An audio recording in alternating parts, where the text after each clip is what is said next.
आणि यानंतर आपण थेट जामनेरमध्ये जाऊयात। गिरीश महाजन मतदान करण्यासाठी पोहोचलेले आहेत। गिरीश महाजन यांच्या कुटुंबियांना दिलेल्या उमेदवारीवरून एकनाथ खडसे यांनी अनेक आरोप केलेले होते आणि आता ते मतदानासाठी पोहोचलेले आहेत।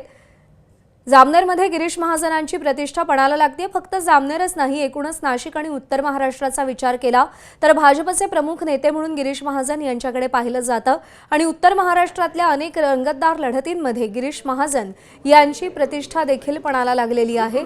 मतदान करण्यासाठी गिरीश महाजन पोहोचलेले आहेत। गिरीश महाजन मतदानासाठी पोहोचलेले आहेत। उत्तर महाराष्ट्रातल्या अनेक लढतींमध्ये गिरीश महाजन यांची प्रतिष्ठा देखील पणाला लागली आहे। महाजनांच्या कुटुंबियांना दिलेल्या उमेदवारीवरून एकनाथ खडसे यांनी आरोप केलेले होते आणि आता जामनेरमध्ये गिरीश महाजन हे मतदानासाठी पोहोचलेले आहेत आणि उत्तर महाराष्ट्रातले भाजपचे एक प्रमुख नेते म्हणून त्यांच्याकडे पाहिलं जातं आणि निवडणुकांच्या काळामध्ये गिरीश महाजन हे सातत्याने दोन उमेदवारांमध्ये मांडवली करणं असो किंवा कोणत्याही पेच प्रसंगामधून मार्ग काढणं असो, गिरीश महाजन हे कायमच आपल्याला अग्रणी पाहायला मिळतात। एबीपी माझा, उघडा डोळे बघा नीट।